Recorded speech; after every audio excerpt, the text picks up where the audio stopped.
আসসালামু আলাইকুম। বর্তমান সময়ে কীটনাশকের প্রভাবে অর্গানিক ফ্রেশ সবজি পাওয়া যেন দায় হয়ে পড়েছে। সে কারণে বিষমুক্ত ফ্রেশ সবজি খাওয়ার আশায় আমার বাড়ির আঙিনায় লাগিয়েছি কিছু দেশি বেগুনের গাছ।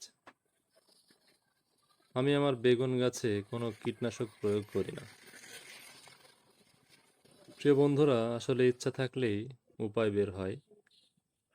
যার যতটুকু সাধ্য আছে, সামর্থ্য আছে, ততটুকুই আপনারা কাজে লাগান। বাড়ির আঙিনায় অথবা ছাদ বাগানে আপনারা এক টুকরো সবজি বাগান করুন।